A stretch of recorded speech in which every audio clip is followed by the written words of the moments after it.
Thank you for joining us today for this Medicare webinar series and today's topic, Medicare Part D, presented by the Pikes Peak Area Agency on Aging. We want to thank the Pikes Peak Library District for its support of this webinar series. Before we begin, we ask that you please mute your microphones until we reach the question and answer portions of the presentation. Use the raise hand function or the chat area to let us know you have a question. And now it is my pleasure to introduce our presenter, Roma Costanza, State Health Insurance Program Coordinator and Case Manager at the Pikes Peak Area Agency on Aging. Thank you, Jared. So good evening, everybody.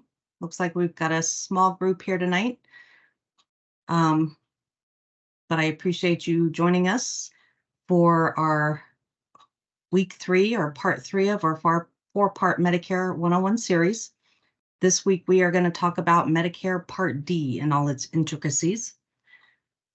As usual, I will pause throughout the presentation to see if there are any questions.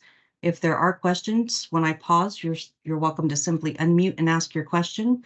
You're welcome to use the raise hand function on the computer, or you can type your question into the chat function at any time, and I will address them at the breaks. Hopefully you guys got the email that I sent prior to this presentation earlier this afternoon that included the handouts and the slides that I usually tend to reference during a presentation.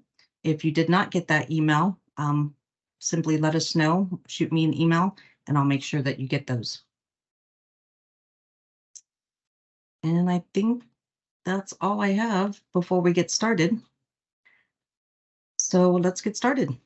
So again, this is part 3 of our 4-part series where we're going to talk specifically about Medicare Part D. As usual, the intro, I'm with the Area Agency on Aging, and the mission of the Area Agency on Aging is to work with our partner communities of El Paso Park and Teller to develop systems and programs that allow people to stay in their homes for as long as possible and in the community.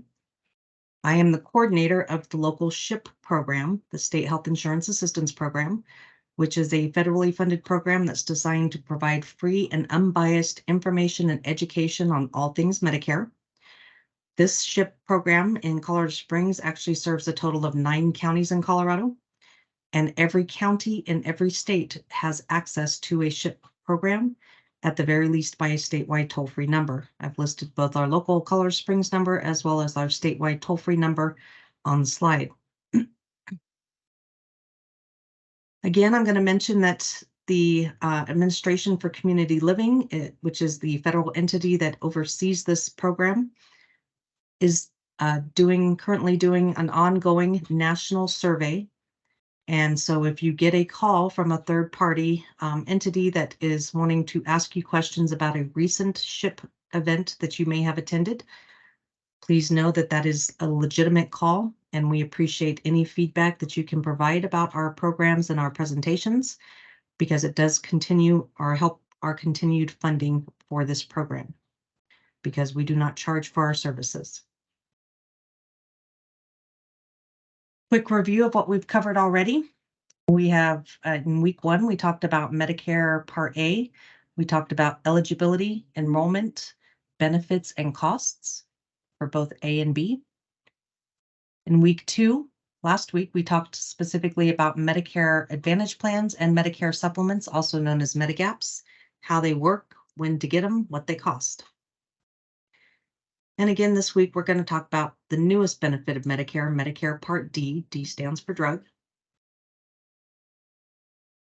So what is Medicare Part D?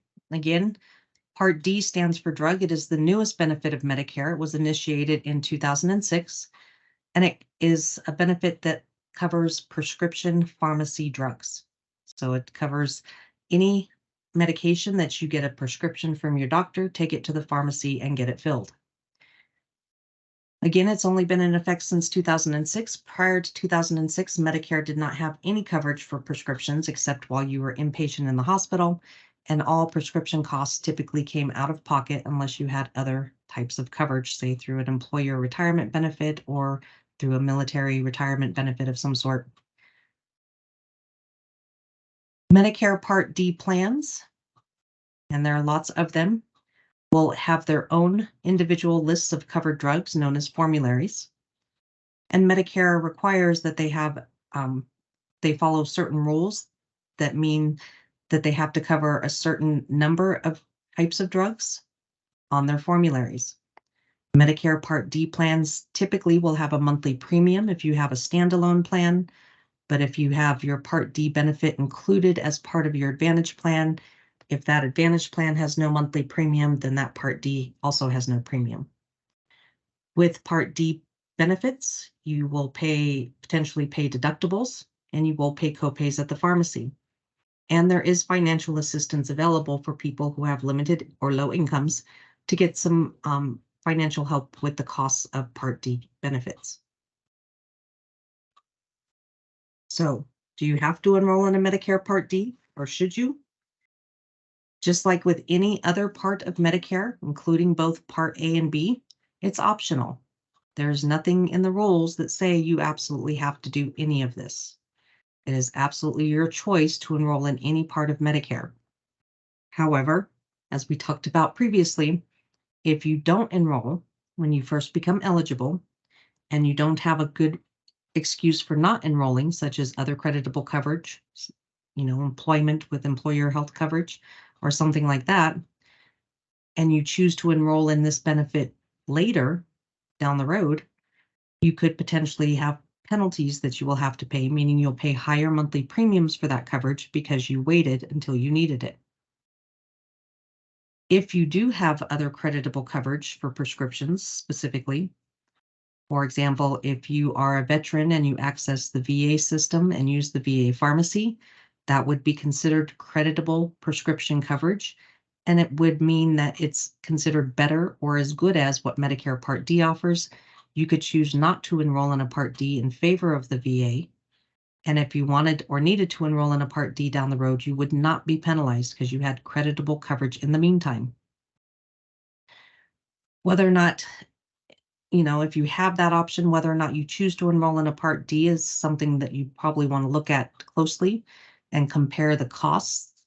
For example, the cost of the copays that you pay through the VA versus the copays that you'd pay with a Part D, or premiums, or even coverage, what drugs are covered. And again, if you don't have another creditable source of prescription drug coverage, if you choose not to enroll in a Part D when you first become eligible, you would have to pay higher monthly premiums in the form of penalties if you choose to enroll in a Part D down the road. Enrolling in a Part D follows along with the same enrollment periods that we've talked about previously, including your initial enrollment period, which surrounds your initial eligibility into Medicare in general. For most people, that will be surrounding your 65th birthday, and that's the 3 months prior to the month of your birthday, the month of, and up to 3 months after the month of your 65th birthday. It is also another enrollment period you can take advantage of is the annual election period, what we also call as just open enrollment every year. That's the October 15th through December 7th window, where any changes you make to your prescription drug coverage or your Medicare Advantage plan with drug coverage, to include getting into, getting out of, or switching from one to another. Any changes you make like that go into effect January 1st of the next year. And then special enrollment periods, where you may have a situation that allows you to enroll in a Part D plan outside of the other two enrollment periods.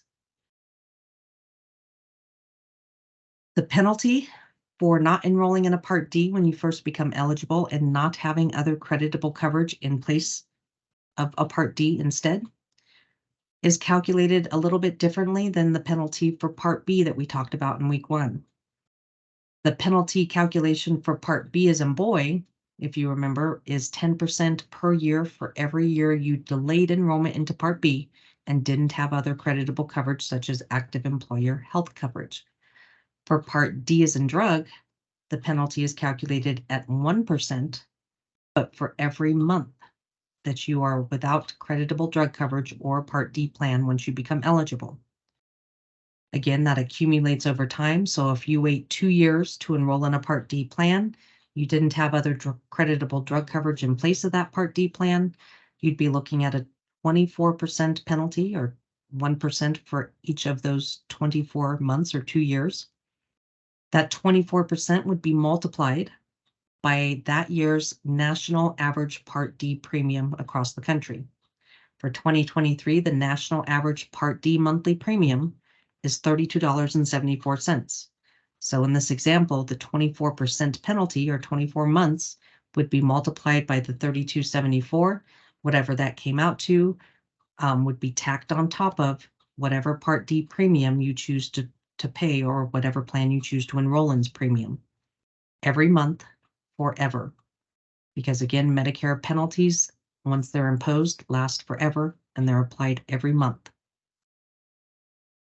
If you happen to qualify for financial assistance on Part D, though, because of limited or low income, even if you would have normally incurred a penalty, the penalty is waived for lower income beneficiaries.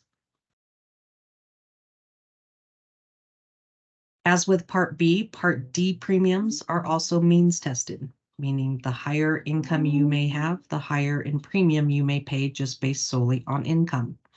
The thresholds are the same as for Part B, so you would have to have an annual income for a single person of at least $97,000 a year before you'd have to worry about having to pay a higher premium based solely on income. Just like with Part B, that premium penalty, or that premium higher amount, that it's also referred to as the IRMA, or income related monthly adjusted amount, is going to be based on the most complete, most recent tax filing with the IRS that the Social Security can access. So when they look at your income based on that most complete tax filing, it is going to be old information. It's going to be information, for example, we just finished filing taxes for 2022. Hopefully your 2021 taxes have been completed. They're going to look at your income in 2021. If you are still working, maybe had a higher income in 2021, when they look at this, you may get notice from Social Security that you are going to have to pay a higher Part B or Part D premium. However, keep in mind that Social Security does look at these limits every year. And so they will review your income every year. And if your income goes down the next year or the year after that because you stopped working or retired or what have you, so will that premium. So once an IRMA premium or a higher premium based on income is imposed, that does not mean it lasts forever. It is adjusted as your income changes over time. All right, any questions about any of that? I do see a question in the chat. Let's see. How is the IRMA charged if you have para but not yet on Medicare? So if you have a higher income and they decide that you have to pay that higher premium based on that income, even if you are not collecting a Social Security income because you have para retirement only, what that means is Social Security would actually just bill you separately for that amount, that higher premium amount. So in the slide, for example, if your income was just over $97,000, but under 123, you'd have to pay an extra $12.12 a month on your Part D premium. Social Security would bill you that $12.20 a month because they wouldn't be able to deduct it from your Social Security check because you're not collecting Social Security. It would not be deducted typically from a Paracare or a para pension. But they will look at that for everybody, but they only look at it once you're enrolled in Medicare. If you have a higher income and you use Paracare, even though Paracare benefits that are designed to work with Medicare are more like Advantage plans, they're still going to charge you that extra amount and they will bill you for it. So hopefully that answers your question. Any other questions before we move on?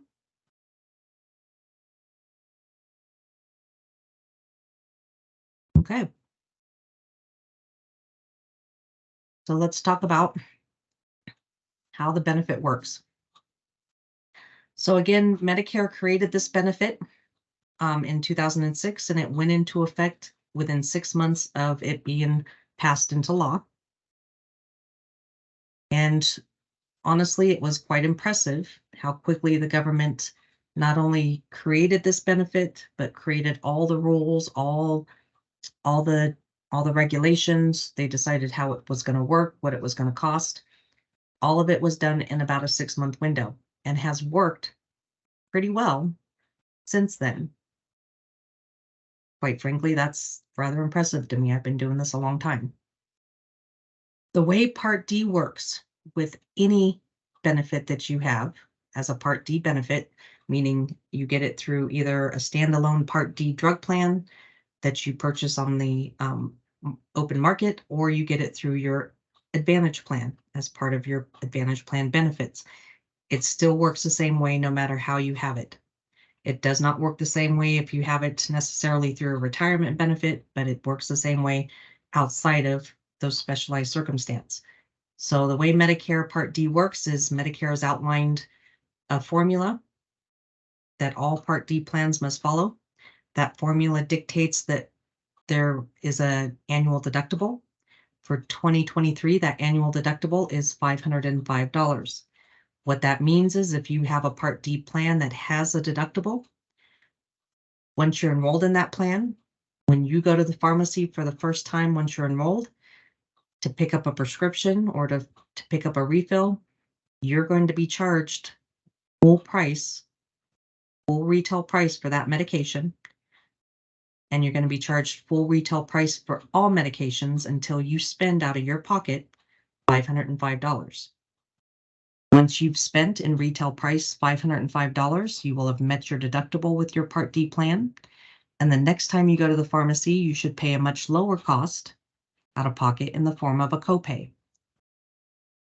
So there's initial $505 deductible. Once that deductible is met, when you go to the pharmacy for your next refill, your copay could equal up to 25% of the retail cost of whatever drug you're buying. So you pay 25% as a copay, and the plan pays the other 75% of the cost of that drug.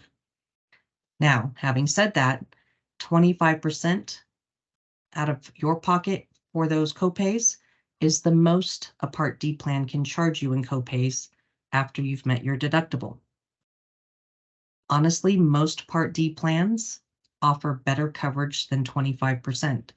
For example, many Part D plans may offer zero copay generics, or they may offer $20 or $30 copay brand name drugs, which would be less than 25% of retail. But 25% of retail is the most you could be charged after you've met your deductible. While you're paying your deductible and paying full retail price for your drugs, and after you've met your deductible and you're only paying up to 25% copay for your drugs, what Medicare and your Part D plan are doing in the background is they're taking the full retail cost of every drug that you've picked up, and they're adding it up in a column back here. If the numbers in this column, if the costs of your drugs in this column add up to $4,660 within the calendar year, you will reach the next level of your Part D drug coverage. If you reach that next level of Part D coverage, what's going to happen is the next time you go to the pharmacy, your costs may change to pay for that drug. What that means is when you go to the pharmacy, when you've reached that next level, also known as the coverage gap or the donut hole, you're actually going to pay 25% of the retail cost of both brand name and generic drugs. So again, most Part D plans do better than 25%. They don't make you pay 25% after deductible. But if you hit that coverage gap level, because your retail cost for drugs exceeded that $4,660, when you go to the pharmacy, you actually will start paying 25%. So that zero copay will go to 25% of the retail cost. In some cases, your copay may go down. So if the retail cost of say a brand name drug is the 25% of that retail cost is lower than the copay you were paying for a brand name drug, you may see costs go down for that drug. I've seen it go both ways with both brand name and generic drugs. While you're in this level of coverage, in the coverage gap level of coverage, what used to be known as the donut hole, and you're paying 25% at the pharmacy, Medicare and your Part D plan are now adding to that $4,600 amount that you would have paid in retail costs. Now they're adding the 25% that you pay on top of what they've already added. If before the end of the calendar year, the total amount in this column, or the total cost of your drugs that you have to pay, reaches $5,856, you will reach the last level of your drug coverage with Part D. The catastrophic level, the last level of coverage, means that you have had a total drug expense, meaning the retail cost of your drugs would have exceeded $11,000 in total. If you hit that level of coverage before the end of the calendar year, your costs at the pharmacy would go down to 5% of the cost of your drugs, or copays of $4.15 generic, $10.35 brand name, whichever is less. And you would continue with those costs until the end of the calendar year. And then come January 1st, it would start all over. Even if you don't hit catastrophic level of coverage, come January 1st, it starts all over. If you don't meet your deductible before the end of the calendar year, come January 1st, it starts all over. So keep that in mind. But this is the basic breakdown. This is the basic formula for how all Part D plans work. Medicare does require that any company that offers coverage as a Part D benefit, Medicare requires that every one of these plans covers at least 2 medications in every medical class of medication. What that means is if there are 20 different medications on the market for high cholesterol, each plan has to cover at least 2 out of those 20 medications. And each plan may choose to cover a different 2 of those medications. Plans may choose to cover more than 2 of those medications, but they only are required to cover 2. That's one of the ways that each plan's formulary or list of covered drugs is going to vary from plan to plan. There are 6 classes of drugs that all the plans are required to cover every medication on the market under. Those are going to be all the antidepressants, antipsychotics, anticonvulsants, antiretrovirals, all the immunosuppressants, and the antineoplastics, which are cancer drugs. Anything on the market is required to be covered by any Part D plan. Medicare Part D plans will only cover prescriptions that are drugs that require a written prescription from a provider, from a doctor. Those prescriptions must be approved by the FDA, and they must be approved by the FDA for their medically intended purpose. What that means is, for example, if a doctor is trying to prescribe, say, Viagra to you for high blood pressure, because that has become a common off-brand or off-market treatment for high blood pressure, because Viagra was not created for that purpose, Medicare would not pay for it for that purpose. So any drug that you're being prescribed that is being used for off-label purposes, even if it's a treatment that seems to be working, because that drug was not created necessarily for that treatment, it would not be covered by Part D. All Part D plans must cover drugs, including biologicals and insulins, and the supplies for injecting insulins. And all plans must include both generic and brand name drugs on their formulary. Things that would not be covered on a Part D plan would be any medications or prescriptions that you received under Medicare Part A or Medicare Part B. So any of the medications you took while you were inpatient in the hospital would be covered under Part A hospital benefits. Any medications that need to be administered in a medical setting, for example, cancer treatments or dialysis, or if you have to have an injection that only a doctor or a nurse can administer and you have to go to their office to get it, those would be covered under Medicare Part B. So again, only prescription drugs that the doctor hands you a prescription for and you take to the pharmacy to get filled are going to be covered under Part D. Part D does not cover anything that's considered over the counter or does not require a prescription. Even if it requires a prescription, Medicare will not pay for any medications that are used to treat specifically anorexia or for specifically for fertility purposes, or if they're specifically for cosmetic only purposes. Even if it requires a doctor's prescription, if you're prescribed a drug that's solely and specifically designed to treat cough and cold symptoms, it's not going to be covered. Guaifenesin or Robitussin is a perfect example of that. And most vitamins and minerals, over-the-counter supplements, are not going to be covered under Part D, with a few exceptions for some vitamins and minerals that are used and prescribed to treat very specific medical conditions or diseases. All right, so that was a lot. Any questions about any of that?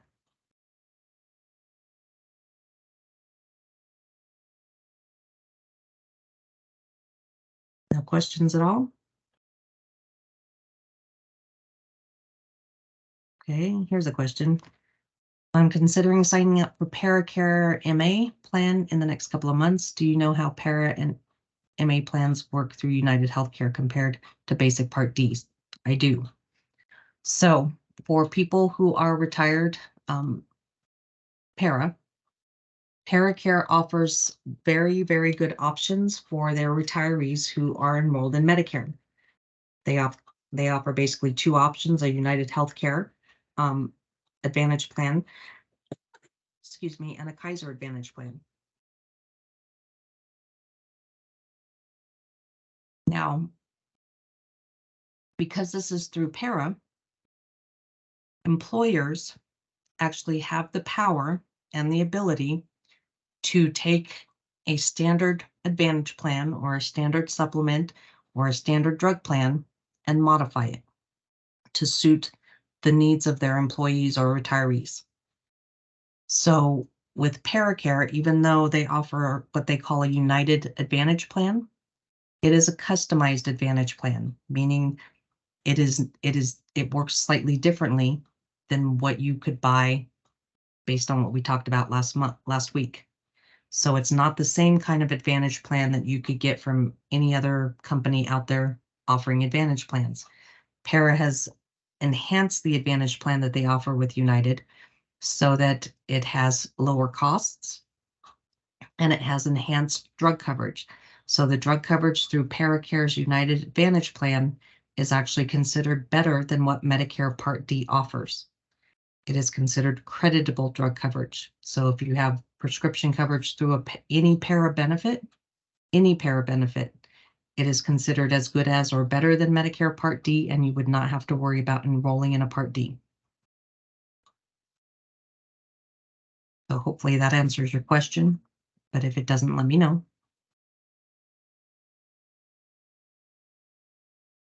Any other questions? Okay. So again, that was Part D basically in a nutshell. Last week we did, or if we have time, I may get online real quick and do a quick plan finder. Because there are a lot of Part D plans to choose from. There are 27 in Colorado alone, and we have one of the states that have a fewer number of plans to choose from overall for Part D. The most effective way to find Part D coverage is typically going to be through the Medicare website by using their plan finder, which is a search engine that Medicare created and has embedded in their Medicare.gov website. This search engine allows you to enter all of your specific medications down to quantities and dosages. It lets you pick up to 5 pharmacy preferences to choose from within your area. It will take all of that information and compare it to all the formularies of the 27 Part D plans available. And the end result is it will list all 27 Part D plans in the order of the plan at the top of the list that would save you the most money overall on your list of medications, to at the bottom of the list, the plan that would cost you the most money overall on your list of medications. Because this allows you to be very specific about what you need covered, it is the most effective way to determine what Part D plan might be your best options. So actually, let me pull it up real quick and I'll just give you a brief walkthrough since we're running ahead of time, kind of.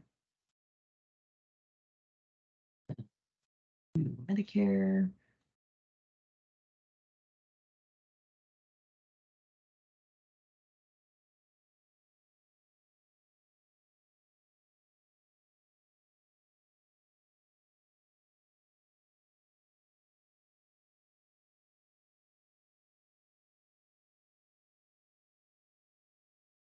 All right. So you should be seeing, and let me know if you're not, you should be seeing the Welcome to Medicare page on the Medicare website. So this is the home page for Medicare.gov. If we scroll down just a little bit, you'll see 4 boxes to choose from: log in or create an account, find health and drug plans, find care providers, talk to someone. For the purpose of looking at your options for Part D or Advantage plans, we're going to pick Find Plans, Find Health and Drug Plans, and click the button, Find Plans Now. As I mentioned a couple of weeks ago, you can create a personalized account in the Medicare website. It's not required, but it is encouraged, and there are a lot of advantages to having your own personalized account within the Medicare.gov website. One big advantage is that if I type in a bunch of drugs that I take, if I have an account, that account is going to save that list of drugs. So the next time I want to go look at my options, I don't have to type all of those drugs back in there. But it also allows you to look at your claims in real time versus waiting for statements to come in the mail. It lets you look at your history of plans that you've been enrolled in or insurances that you've had in the past. It has a personal health records option that you could take advantage of. There's lots and lots of advantages to having an account. For today's purposes, we're not going to log in because I don't have Medicare. I can't log in. I don't have a Medicare number. So we're going to pick the option next to it that says continue without logging in. And we're just going to put in a zip code. Going to ask us what kind of plan we want to look for. And I'm going to pick Part D, Medicare Drug Plan. And then it's going to ask a question, do I get any financial assistance with my Part D coverage? I'm going to say no today. Do I want to see the cost of my drugs when I compare these plans? Absolutely. That's the main reason for this system. So I'm going to say yes, I want to see the cost of my drugs. I'm going to type in, I'll just type in a couple of drugs. We'll do a generic. Let's do lisinopril, which is a pretty common, pretty low cost generic. Once I start typing the name of a medication, it's going to start auto-filling and trying to guess what medication I'm trying to type in. If you notice that, when I started typing, it started listing the more letters I type, the more drugs it wants me to try and guess for me to pick. But I'm just going to go with good old simple lisinopril. We're going to add that drug. It's going to ask me what dosage do I take and how many do I take. I'm going to let it default, but if I hit the drop down box here, it's going to give me all the dosage options that this drug comes in. I'm going to let it stay with 10 milligram tablets. It's going to ask me how many tablets I take per day or per month. Most commonly prescribed is what it defaults to, so I'm going to let it stay at 1 tab a day, every 30 days. And I'm going to add that to my list. And I've just started a list of drugs. I'm going to add another drug, and I'm going to do a brand name this time. Let's say Eliquis. Again, it wants to guess what I'm trying to type in. So I'm going to hit Eliquis and add that drug. Again, it's going to tell me how many dosages that comes in. I'm going to let it default to 5 milligrams. Most commonly prescribed dosage is 2 tabs a day. I'm going to let it stay there every day for every 30 days. In the frequency, you could also choose monthly, every 2 months, every 3 months, every 6 months, or once a year. And that comes in handy for things like, topical creams or something where you can pick it just once a year. But I'm going to stick with once a month. I'm going to add that to my list. So now I have 2 drugs on my list. I'm going to leave it at that. So down here, I'm going to click Done Adding my drugs. Now it's going to ask me what pharmacies I use. You have the option of picking mail order. Every Part D plan has to offer mail order. And then it's going to give me a list of pharmacies that are going to be within a 5-mile radius from the center of the zip code that I typed in, which was 80905. So it's going to list every pharmacy within a 5-mile radius of 80905. I'm going to go ahead and pick Walmart, say Walgreens.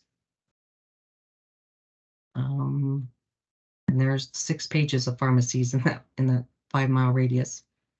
So I'm going to go to page number 2 and let's look at King Soopers. And I guess there's not a Walmart anywhere near me. Medicine Shop, CVS. There's Walmart. So I'll pick Walmart. So I'm going to pick 4 pharmacies to compare. I'm going to hit done. So now it's taken that information, the 2 drugs that I gave it, the pharmacy preferences, it's comparing it to all 27 Part D plans to choose from. And here's the end result. It lists all 27 plans, top to bottom, lowest cost to highest cost. So the plan that comes up at the top of the list is called Cigna Saver. It has a $12.50 monthly premium. The second number that you see here is going to be total drug plus premium cost for the rest of this calendar year, meaning because the soonest I could enroll in a Part D plan, if I tried to do it today, it wouldn't be effective until the 1st of May, next month. So it's calculating what I'm going to pay in premiums from May through December. It's going to calculate what I'm going to pay in copays from May through December. It's going to add in any deductible this plan might have. Takes all of that, adds it all together, and comes up with this estimated total drug and premium cost for the rest of the year. This is the number that we want to look at. This is your anticipated total out-of-pocket cost for prescriptions for the rest of this year. Also tells me that this plan has a $505 deductible that I would have to worry about meeting. If I go to the next plan on the list, Cigna Extra has a much higher premium, but you'll notice that this number went up from $170 or $1,070 to $1,082. Go to the next plan, it goes up to $1,085, $1,086, $1,093, $1,188. So the further I go down this list, the higher that total anticipated cost for the rest of the year becomes. Now you'll notice plan number 1 at the top of the list and plan number 2 at the top of the list have vastly different premiums, $12.50 versus $69.70. But the total anticipated cost for the year varies by only $12 total. Why is that? Well, hopefully for a $69 monthly premium for a Part D, you'd have very, very low copays. It also shows that the $69 plan only has a $100 deductible here at the bottom versus a $500 deductible with the $12 plan. You have the ability to check this little box here so you can compare up to three plans side by side. So let's look at that. I'll pick these 2. And it's going to show some of these costs side by side. Premiums, deductible, says it covers both plans, cover both of my medications. It's going to tell me what pharmacies it likes. Cigna does not like King Soopers. They don't contract with King Soopers. They're out of network. You wouldn't want to go there. But Walgreens, Walmart are both preferred in-network pharmacies. But you will see, even between Walgreens and Walmart, the price varies a couple of bucks between these 2 plans. This one's only a couple of cents. So it pays to pay attention to these little details. Is there a question? No, it caught up. I couldn't see anything about the plans on your screen. Okay. But you're good now? Yes, ma'am. Okay. So we compared those two side by side with minimal information. But if I wanted the details of each plan, I'm going to click this blue button here that says Plan Details, and it's going to give me a lot of information about the costs that I would incur with this plan. So this is the plan at the top of the list, $12.50 monthly premium. If we don't include the premium, my annual drug cost for the rest of this year would total $970 and change. Again, it's going to reiterate premium, deductible. It's going to reiterate the pharmacies. King Soopers is out of network. The other three are in network preferred. It's going to summarize my costs at each pharmacy. So for example, if I had this plan and I went to King Soopers, this plan would not cover anything. This is what it anticipates I would spend on my drugs for the rest of the year, paying out of pocket. Basically, that's full retail price, $5,083 for Eliquis, $230 for lisinopril. If I go to Walgreens, though, I'm only going to pay in copays $970 and change for Eliquis, and I'm going to pay nothing for lisinopril. Very low cost generic. It's going to have zero copay. So that's kind of summarizing that. If I scroll down a little bit more, this is going to again reiterate my total estimated cost out of pocket for the year. It's going to tell me when I'll meet my deductible. So this says my plan would start in May. I'd meet my deductible in May. It's going to tell me if I hit the coverage gap, that next level of coverage after deductible. So after deductible, I go into copays. After I hit a certain amount of $4,660, I go to the coverage gap. In the coverage gap, I would hit in December with any of these plans. I hit the little caret there, and it gives me a little bit more information about what happens in that coverage gap. And then it has a little note here that says I will not get out of the coverage gap. I will not get to the other side before the end of the year. Scroll down a little bit more, and now it's going to tell me what I'm going to spend in copays at each pharmacy for the rest of the year. Looks like the copay for Eliquis with this Cigna plan at Walgreens or Walmart would be $40. It already showed us that there's no cost for lisinopril, so I'm going to assume that's zero copay. But I don't really have to assume. If I scroll down to the very bottom here, I've got the pharmacies with little plus signs. If I click the plus sign, it's going to pop out and it's going to show me the copay for each drug during each level or stage of my coverage. So with this plan, I have that $505 deductible. Eliquis retails for $649. I'm going to pay $505 the first time I pick up Eliquis with this plan. Next time I go to the pharmacy, I'm going to pay $40 copay. In December, when I hit that coverage gap, my cost is going to go to 25% of $649. I'm going to pay $162 copay for Eliquis. Lisinopril, I'll have no cost. It'll be zero copay generic, even in deductible. It'll be zero copay generic after deductible. If I hit that coverage gap, I'll have to pay 25% of retail or $1.52. And it will do that for each pharmacy. And you may see in some plans, the cost at the individual pharmacies will also vary from pharmacy to pharmacy. So this details page gives you a lot of very specific cost information with this plan. Now I'm at the very bottom. I have this bar here that says view more drug coverage.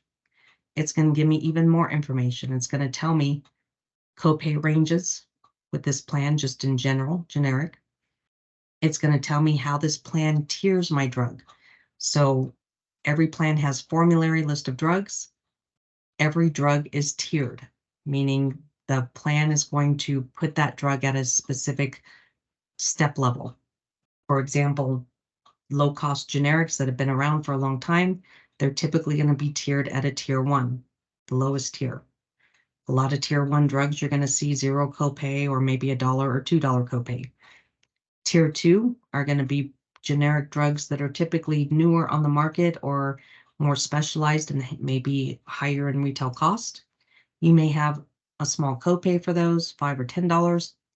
Tier 3 drugs are going to be brand name drugs, but they're going to be brand name drugs that have been around for a while, haven't quite lost their patent, so they can't go generic yet, but they've gone down in cost overall over time.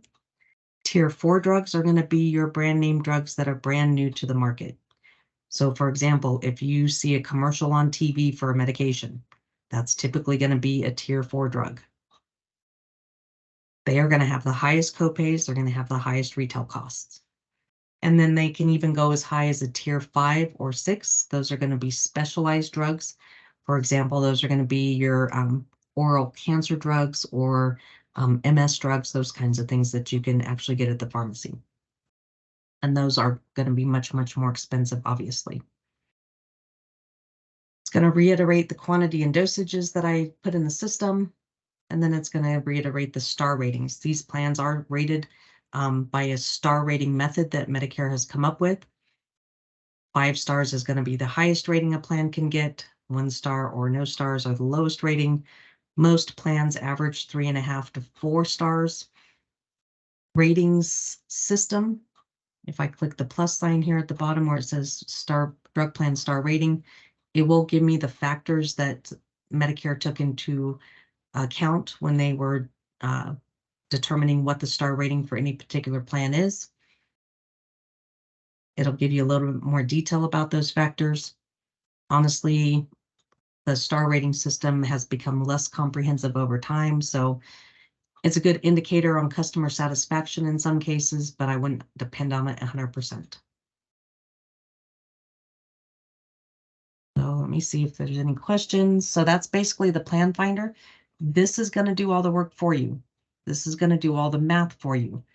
If we didn't have this plan finder to do all the work for us, to try and figure out what Part D plan is going to save us the most money on our drugs, you would have to literally call all 27 plans, make sure they cover all your medications, find out what the copays are, what the premium is, what the deductible is, add all that up together, call the next company and do it again until you've got them all called, and then you can compare all those numbers. This does all the work for us, and it works very, very well. And during open enrollment, this is basically what we spend every day doing for 7 weeks between October 15th and December 7th, is helping people by using this plan finder to help them find the best plan for the next year. This plan finder also works. So this is showing us all the just Part D standalone Part D plans. So this is the kind of Part D plan you would get if you chose to go with original Medicare and a Medigap, because Medigap doesn't include Part D. You'd have to buy Part D separately. This is what you'd be looking at as Part D plans that you'd pay a premium for. But it will also show you the drug costs for Advantage plans. So up here in the corner, just this little sentence, underlined sentence where it says view 30 available Medicare Advantage plans right here. If I click on that, it's going to toggle to the Advantage plan comparison. So now it's going to show me 30 Advantage plans, but it's going to base the order of these plans listings on the drug costs with these plans. So if we look at the Advantage plans real quick, the plan that comes up at the top of the list based on our information is a plan called Devoted Core. It's an HMO. It's showing the total estimated drug cost for the year much, much lower than a Part D. Part D, we're looking at $1,000.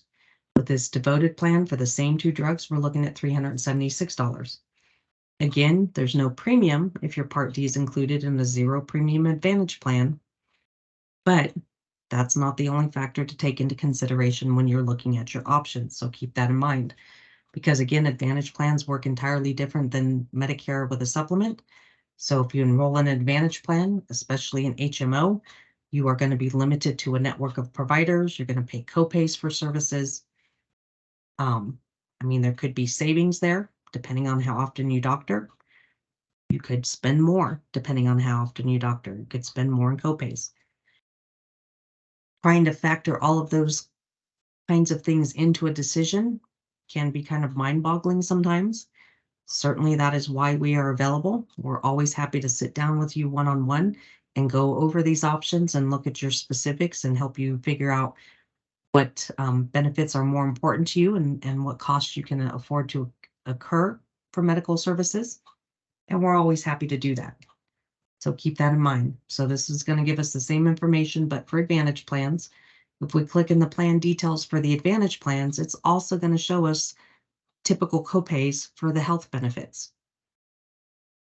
So it's going to show us the copays for doctors, primary and specialist. It's going to show us the copays for emergency room visits or x-rays, hospital stays, skilled facility care, all that kind of stuff.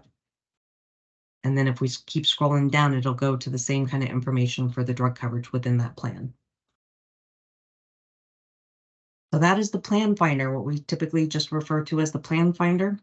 We are always happy to help people by walking you through it over the phone. We can do it over video chat. You're welcome to come into the office for an appointment. We'll sit there and walk through it with you.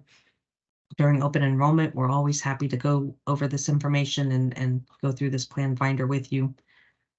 You can go in and play around in here and add drugs and take drugs out and just kind of look around, because you can't break anything.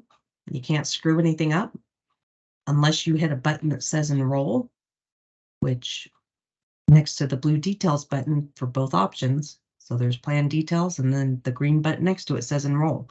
Unless you hit that enroll button and go through the 6 or 7 pages that you have to fill out to enroll, you're not going to accidentally do anything. So I always encourage people to go in here and kind of play around with it, get comfortable with it, because this is your best friend during open enrollment, particularly people who do Medicare A and B with a Medicare supplement. This can come in very handy because you are going to want to look at your options to make sure you have the most cost-effective plan every year. Medicare gives you that annual enrollment period every year, so that if you need to make a change, because maybe your prescriptions have changed or something like that, you don't take a drug anymore, you've been prescribed more drugs or new drugs, any change to your drug situation will factor into how good your drug plan is every year. But not only does the open enrollment period give you an opportunity to look at your options, but it gives the plans their opportunity to make their changes. So if they want to decide that they're going to change their premiums or their copays or their deductible or the drugs that they cover, that's their opportunity to make their changes as well. So I don't encourage people to just enroll in a plan because it's their best choice when they first get Medicare and just let it ride for years, because that's not going to do you any favors, because the plan's premiums will continue to go up probably. Their drug list may go down. It pays to look at your options every year. And I have a lot of clients who actually have to change plans every year. But because you can do that through the Medicare website, Medicare makes that a very smooth and painless process, honestly. And it's a real simple, easy process. So it is worth reviewing your options every year, even if you choose not to make a change. All right, so let's look at questions. Question in the chat. Are the cost of without a drug plan the retail prices, or are the prices that anyone can obtain through GoodRx and other similar online discounters? So I think I understand the question. So when you have a Part D plan of any kind, you have the choice of whether or not to use it.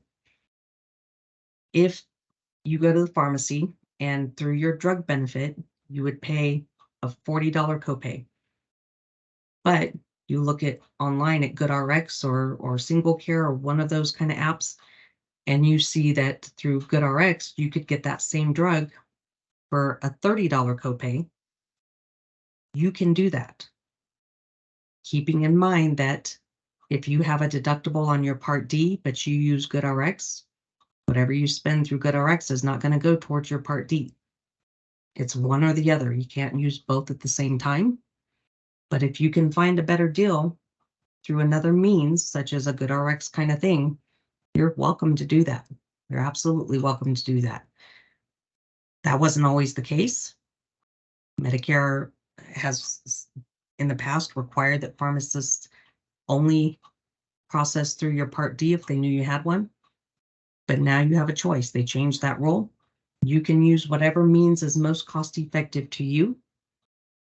Is that gonna create a situation where you didn't need to enroll in a Part D to avoid penalty? No. If you're enrolled in a Part D, you can choose to use it or not. If you're not enrolled in a Part D, but you're using, say, GoodRx instead, and don't have other creditable coverage when you don't have a Part D, if you get a Part D later, you'll have penalties. But if you can find a better deal through other means, even with a Part D, absolutely, that's your option. You have the choice to do that. So I think that answered your question, but if it didn't, let me know. Did you say that you can only change plans during that open enrollment period once you're enrolled and everything, right? You can't just change at any time? Correct. So Okay. once you're enrolled in a Part D plan, you can't look at changing to anything else until the next open enrollment, which is that October 15th through December 7th, for a change to go into effect in January.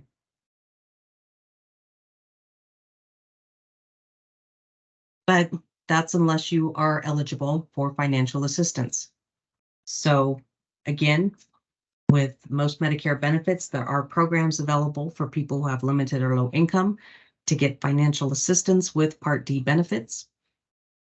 Financial assistance for Part D, you actually apply directly to Social Security for the assistance. They are the ones who provide that assistance. And it's a real quick and easy online application. There are different levels of assistance that people can qualify for, and the income and asset levels are higher for extra help for Part D than they are for, say, the Part B extra help, the Medicare savings. There are some people who may already have financial assistance or are on certain benefits that would allow them to automatically get the extra help. But again, it's the income limits are higher, so more people should qualify for financial assistance with their Part D benefits. You can apply for those financial assistance programs at the Social Security website, ssa.gov. You can call 1-800 number, the national toll-free number for Social Security, or you're welcome to call us. We help with those applications and they can be done over the phone. Income and asset limits for 2023, again, higher than for the Part D assistance or Part B as in boy assistance. So single person can have a total gross monthly income of up to $1,843. Asset limits are also higher. You can have up to $16,660 in total liquidatable assets, not including your house, your personal possessions, your primary vehicle. What they're going to look at are financial accounts, property you don't live on, that kind of stuff. If you qualify, apply for it, and are approved for what they call extra help for Part D, it significantly reduces or eliminates any premium you would have to pay for drug coverage, any deductible, and it significantly reduces copays at the pharmacy. But it also allows people who get extra help to change their drug plan every 3 months if they need to, versus having to wait for that once a year opportunity. For those people whose income might be a little above those numbers, but may still be taking some expensive brand name drugs, because the doctors love to put you on the newest thing on the market, there may still be some assistance with those costs through what's called patient assistance programs. Basically, these are financial assistance programs that are offered directly from the drug makers. These are programs that are typically only going to apply to brand name drugs, the more expensive drugs. But if you qualify for a patient assistance program from the maker of a brand name drug that you're prescribed, if you're approved, you could potentially get that brand name drug at no cost for the rest of the year. The income and asset limits tend to be much higher through the drug manufacturers' assistance programs, or they may not even have income and asset limits. They may just require you prove you've spent $600 in copays this year, even if you have Part D. May require that you prove you've spent 3% of your annual income. So every manufacturer will have a different way that they provide that assistance, or different eligibility requirements. But it is a good option to look at if you're over the income limit to get financial assistance through Social Security. And I've listed a few of the websites that you can go to that will provide that information as to whether or not a particular drug has a patient assistance program from the maker of that drug. So things to keep in mind when you're looking at a Part D option.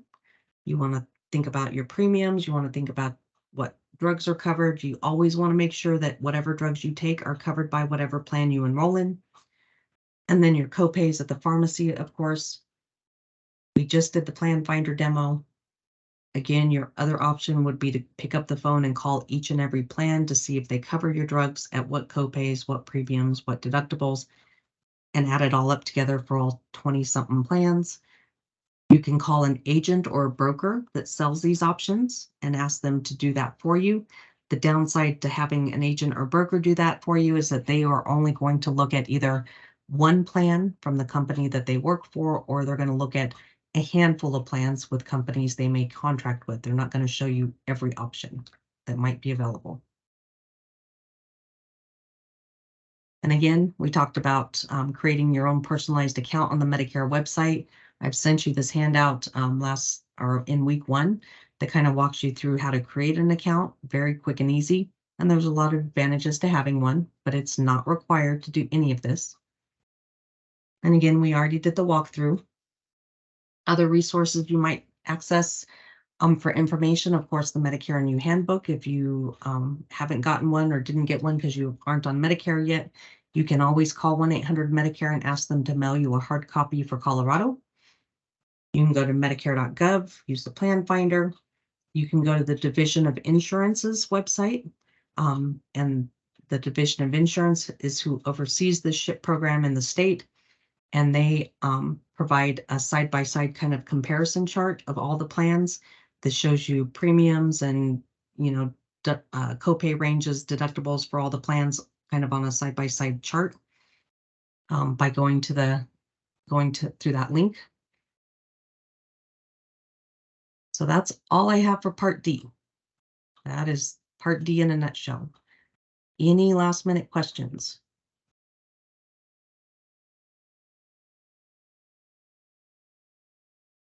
How different are the plans through Medicare from Colorado, from state to state? For example, I'm trying to understand Medicare to help my mom and stepdad out, and so, but they live in Maryland. So how different would it be there? The plans are not going to be that different because, again, they all have to follow the same formulary, the same formula of how they're laid out. And again, the average premium nationwide is that $32. Copays are going to be, you know, even in Colorado, between our 27 plans, the lowest premium plan that we offer in Colorado for this year, $3.50 premium.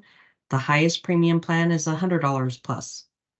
And that's going to be through any state. But if you go to the Medicare website and use that Plan Finder and simply put in their zip code and their list of medications, it's going to show you the plan choices and comparisons in their area, in their state. Okay. And that's the beauty of that Plan Finder, is it's good anywhere. It bases what it finds, what it shows you on your zip code. When you first enroll in Medicare, if you're not on any type of medications and you don't foresee that, is it smart to just enroll in the cheapest plan until you need a better plan? And that is typically what we encourage people to do. That way you're not incurring penalties for not having any drug coverage. But when you have a $3.50 monthly premium option plan, it kind of makes sense to make sure you are enrolled in something. And, you know, you never know. We don't have crystal balls. We don't know what tomorrow holds. It's good to have something in case something comes up, but at least you're spending as little money as possible for something that you're not currently using. Okay. So when we have a plan as low as $3.50, that just makes some sense to me.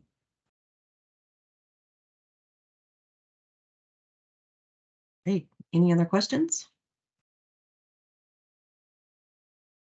Again, we're happy to walk people through using that Plan Finder, just so that you get comfortable with it, whatever we can do to help.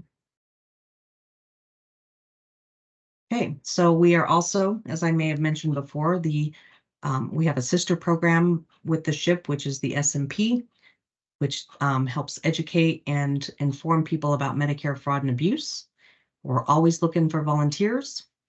So if anybody's interested in learning one of the hardest things you could ever learn to talk about with people, but love a challenge, we're always happy to talk to you about volunteering in our programs.